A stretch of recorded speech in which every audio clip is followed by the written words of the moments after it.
7 phase की जो प्रक्रिया आ रही है वो प्रस्तावित है और वो हम दबाव में लाने जा रहे हैं। और साथ ही साथ यह भी उन्होंने कह दिया कि अभी पात्रता परीक्षा कराने की महसूस ही नहीं हो रही है। महोदय कब महसूस होगी? एक लेटर जारी कर दिया गया कि बीटेट अभी होगा ही नहीं। तो हमें ये कहना है कि आप फिर वही बयान को फिर पलटते हैं कि नहीं ऐसा नहीं है, आवश्यकता महसूस होगी तब कराएंगे। आवश्यकता आपको कब महसूस होगी? आवश्यकता तो उनको महसूस होता है जो दूर दराज गांव से आकर पटना में डेरा लेकर रहते हैं। उनको किराए के लिए सोचना पड़ता है कि अगले मंथ कैसे किराया देंगे।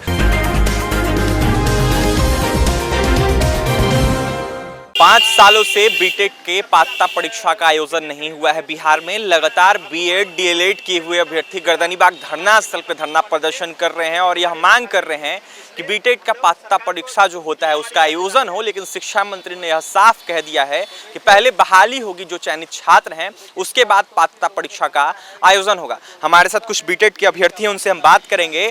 क्या नाम है आपका? जी मेरा नाम सुधांशु रंजन हुआ। सुधांशु जी, शिक्षा मंत्री के पास लगातार जा रहे हैं, आज भी शायद गए थे आप लोग। क्या कुछ बातें हुई है? शिक्षा मंत्री क्या कर रहे हैं पात्रता परीक्षा आयोजन को लेकर? जी मैं आज भी शिक्षा मंत्री महोदय से बातचीत किया हूं और सकारात्मक रिजल्ट है। उन्होंने साफ कहा कि आप भी मेरे संतान हैं और वो भी मेरे ही संतान हैं, इसलिए आप लोग की भी हम जल्द से जल्द इसका निष्पादन करेंगे। तो मैं यही बोला कि महोदय यह बिहार की धरती है, यह बिहार की धरा है। इस बिहार की धरा पर बिहार में राजकीय विद्यालय में वैकेंसी होने जा रही है, ना कि केंद्रीय विद्यालय में। आप केवल कहते हैं कि केंद्रीय विद्यालय से की जो पात्रता परीक्षा होती है जैसे सीटेट, तो मानते हैं कि ठीक है उसको मानते हैं, लेकिन मैं निराधार नहीं मानता उसको। ठीक है आप मानते हैं गुणवत्ता शिक्षा देने का काम करते हैं, लेकिन महोदय बिहार शिक्षक पात्रता को भूलते हुए यह काम को न किया जाए। इसलिए एक बिहार शिक्षक पात्रता परीक्षा होना बहुत अति आवश्यक है, जो कि विगत 5 वर्षों से नहीं हुआ है। तो 5 वर्षों से जो परीक्षा नहीं आयोजित हुई है, तो इस पर हम कहना चाहेंगे मंत्री महोदय से कि महोदय जब बिहार के राजकीय विद्यालयों में वैकेंसी हो रही है तो एक बार बिहार के ही सिलेबस, बिहार के भाषा जो मैथिली है, अंगिका है, भोजपुरी है, वज्र का है, ये सारी भाषाओं का समावेश जो बिहार टेट ही देती है, बिहार शिक्षक पात्रता परीक्षा के अंतर्गत ही होता है। तो महोदय एक बार उनसे आग्रह है, यही मैं रिक्वेस्ट किया था, आज सुबह मिलने का काम किया हूं और आश्वासन मिला है कि इस पर संज्ञान लेंगे। हालांकि नोटिफिकेशन की बात चल रही थी, लेकिन हमने कहा कि महोदय बस एक पात्रता परीक्षा का डिमांड है, ना कि हम लोग नौकरी में डायरेक्ट एंट्री करने का काम कर रहे हैं। हम लोग को एक पात्रता परीक्षा होनी चाहिए, उसके बाद जो भी है प्रक्रिया आयोजित हो उसके लिए हमें कोई आपत्ति नहीं है। 7वीं चरण रोकने का कोई मेरा मकसद नहीं है, बस 7वीं चरण से पहले एक पात्रता परीक्षा आयोजित हो जाए, यह हमारा सरकार से मांग था। और शिक्षा मंत्री से साफ कहना यही है कि महोदय आपको आवश्यकता महसूस होना चाहिए कि इन सभी अभ्यर्थियों के लिए। जी 7वें चरण से पहले पात्रता परीक्षा आयोजन करने की आपने मांग की है, तो शिक्षा मंत्री ने उस टाइम क्या कहा? देखिए शिक्षा मंत्री महोदय का शुरुआत में जो बयान आया था, सबसे पहला तो शिक्षा विभाग कंफ्यूज था, भ्रम की स्थिति फैलाई गई। सबसे पहले कुछ दिन पहले प्रकाशित हुआ था खबर में, आप लोग भी सुने होंगे कि 7 फेज की जो प्रक्रिया आ रही है वो प्रस्तावित है और वो हम दबाव में लाने जा रहे हैं। और साथ ही साथ यह भी उन्होंने कह दिया कि अभी पात्रता परीक्षा कराने की महसूस ही नहीं हो रही है। तो महोदय कब महसूस होगी? एक लेटर जारी कर दिया गया कि बीटेट अभी होगा ही नहीं। तो हमें ये कहना है कि आप फिर वही बयान को फिर पलटते हैं कि नहीं ऐसा नहीं है, आवश्यकता महसूस होगी तब कराएंगे। आवश्यकता आपको कब महसूस होगी? आवश्यकता तो उनको महसूस होता है जो दूर दराज गांव से आकर पटना में डेरा लेकर रहते हैं। उनको किराए के लिए सोचना पड़ता है कि अगले मंथ कैसे किराया देंगे, उनको सोचना पड़ता है। उसके बाद उन्हें यह आवश्यकता होती है कि आज 3 से 4 महीने में नौकरी लेकर जाए, 4 से 5 महीने में आते हैं, तैयारी कर सोचते हैं सिलेबस पूरा करके जाएंगे। अब वैकेंसी ही आएगा 5 साल पर, क्या हो जाएगा आप बताइए? 5 साल पर अगर जो कोई वैकेंसी आती है तो फिर क्या इसका क्या मकसद रह जाता है? मैं कहता हूँ प्रतिवर्ष पात्रता परीक्षा आयोजित कराइए, प्रतिवर्ष वैकेंसी देने का काम कीजिए। भले वो वैकेंसी कम हो, 30,000 का हो, 40,000 का हो, स्वीकार है, लेकिन महोदय 1 लाख लाइएगा तो कोई आप उसमें पात्र नहीं होंगे और कोई ना कोई ऐसा भी होगा कि किसी का एज क्रॉस कर रहा होगा। महोदय आपसे यह निवेदन है कि प्रतिवर्ष इस चीज़ को कायम रखिए। और भी कुछ अभ्यर्थी हैं बैठे हुए हैं, उनसे हम बात करेंगे।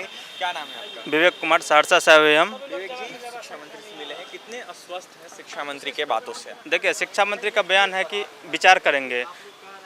ये जो संविधान है, किसी भी राज्य या देश का संविधान नियम कायदे से चलता है, ना कि विचार से चलता है। ठीक है, शिक्षा मंत्री का बयान बार बार बदलते रहता है। कहीं बोलते नहीं लेंगे, कहीं बोलते हैं कि हम लोग को आवश्यकता होगी तब लेंगे। क्या किसी भी राज्य का नियम कानून आवश्यकता अनुसार चलती है या संवैधानिक अनुसार चलती है? देखिए, सरकार को जब जब कोई बहाली लाती है, हमेशा वो बहाली कोर्ट में जाती है और कोर्ट की तरफ से जब फटकार लगता है फिर तब अपने जगह पे आते हैं। क्या बिना आप कोर्ट जाए हुए बहाली को नहीं करा सकते? क्या आपके अंदर इतनी क्या मशीनरी नहीं है कि आप लोग एक एग्ज़ाम का आयोजन करवा सके? ये हमारे लिए क्या कर सकते हैं? इसके लिए हम लोग, पूरा बिहार के लिए शर्म की बात है कि एक सरकार के पास इतनी मशीनरी नहीं है कि बच्चों का एग्ज़ाम करवा सके समय पे। हम लोग क्या डिमांड है? 5 साल से बिहार पात्रता परीक्षा का आयोजन नहीं हुआ है, आप उसका आयोजन करवा लीजिए। हम लोग के अंदर अगर क्षमता होगी तो हम लोग उसमें जाएंगे 7th फेज में, क्षमता नहीं होगी तो हम लोग 7th फेज में नहीं जाएंगे। हम लोग क्या मांग करें कि आप हमारी परीक्षा लीजिए, हम लोग ना करें कि हम लोग को डायरेक्ट ज्वाइनिंग दे दीजिए। आप हमारी क्या मांग है? आप हमारी परीक्षा लीजिए और उसके बाद अगर हमारे अंदर काबिलियत होगी तो आप हमें 7th फेज में शामिल कीजिए। देखिए, हम लोग पूरा पंडाल वगैरह बनवाए हैं, ठीक है। कल जो 22 तारीख का आंदोलन है उसमें हम लोग के पूरे बिहार के अलग अलग जिलों से हज़ारों की संख्या में पहुंचेंगे अभ्यर्थी, ठीक है। हम लोग जो भी अभ्यर्थी हैं, आप लोग घर पर मत बैठिए और हम लोग का साथ दीजिए, धरातल पर आकर काम कीजिए और देखिए आप लोग को रिजल्ट मिलेगा। धन्यवाद। क्या नाम है?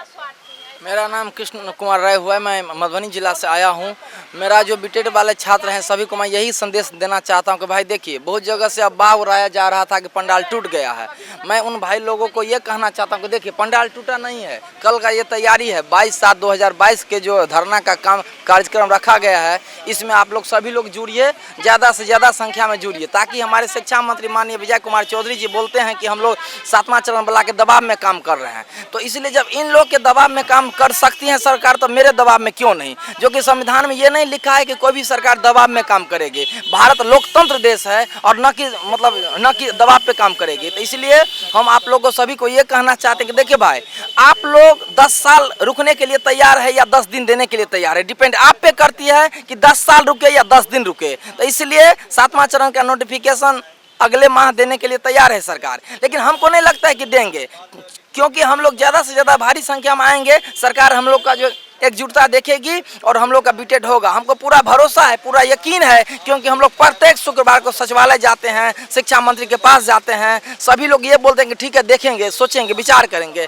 तो इसलिए मेरा 38 जिला का जो भी स्टूडेंट है, इस चैनल के माध्यम से मैं ये बोलना चाहता हूं कि आप लोग जितना से जितना लोग देख रहे हैं, कृपया कल आने का काम करें और बीटेड होगा, 100% बीटेड होगा।